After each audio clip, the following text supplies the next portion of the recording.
الله أكبر الله أكبر أشهد أن لا إله إلا الله وأشهد أن محمد رسول الله. بسم الله الرحمن الرحيم. الحمد لله رب العالمين والصلاة والسلام على أشرف الأنبياء والمرسلين نبينا محمد وعلى آله وصحبه أجمعين. Pour commencer, le wahhabisme n'existe pas. Le professeur Mohammed ibn Abdel Wahhab rahimahullah était un prédicateur ad-da'i vivant au cœur de la péninsule arabique dans les années 1700 de l'ère chrétienne.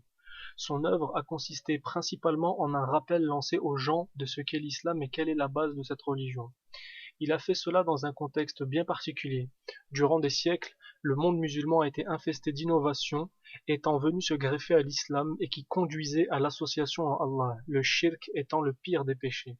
Le pouvoir central ottoman ne s'occupait que très peu de ces affaires, lui-même étant quelque peu gagné par le sécularisme occidental, c'est-à-dire le fait de délaisser quelques lois divines révélées au profit de lois humaines dites rationnelles. En islam, cela est clairement un acte d'apostasie, son auteur sort de la sphère islamique. Mais là où les ignorants et les malhonnêtes calomnient le travail de cet homme, c'est en le liant à quelque chose dont son innocence est claire et prouvée.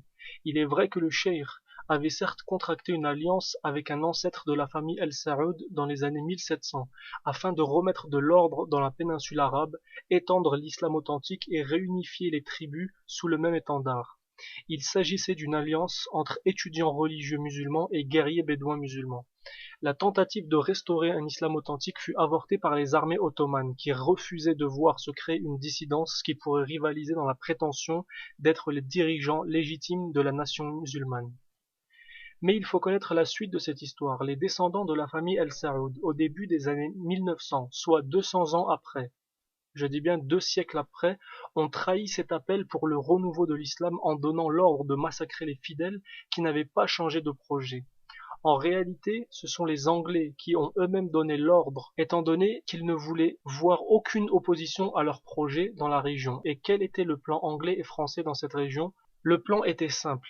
Démanteler l'Empire ottoman, créer des nations factices auxquelles ils allaient y placer des tyrans mafieux qui répondent à leurs ordres, aspirer les ressources naturelles et affaiblir et égarer la nation islamique pour les forcer à cohabiter à côté d'un foyer national juif qui aura pour vocation à parachever le projet de gouvernance mondiale que les créateurs de la Société des Nations, la SDN basée à Londres, avaient préparé. La SDN qui a ensuite déménagé à New York pour se nommer ONU, Organisation des Nations Unies, dont un des tout premiers membres s'appelle l'Arabie saoudite.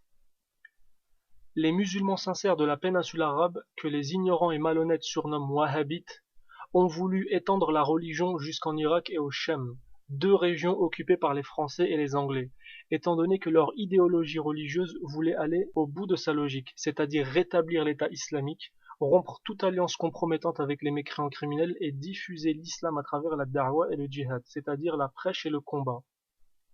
Ce que les agents impériaux que sont devenus les El Saoud ont totalement refusé, et ils ont justifié cela par quelques fatawas de savants proches du pouvoir saoudien, lui-même devenu véritable pion de l'Occident dans la région, premièrement des Anglais puis des Américains à partir de 1945. لا يتخذ المؤمنون الكافرين أولياء من دون المؤمنين ومن يفعل ذلك فليس من الله في شيء إلا أن تتقوا منهم تقاه ويحذركم الله نفسه وإلى الله المصير. Donc vous voyez, il ne faut pas mélanger les serviettes et les torchons.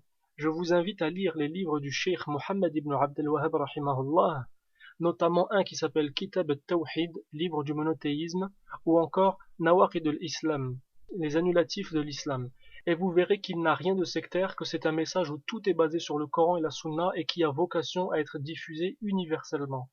Qu'Allah récompense le professeur Mohammed ibn Abdel Wahhab pour son formidable travail et lui accorde sa miséricorde. Wassalamun ala man taba'a al-huda. Wa subhanaka Allahumma wa bihamdika ashhadu an la ilaha illa anta astaghfiruka wa atubu ilayk. Wassalamu alaykum wa rahmatullah.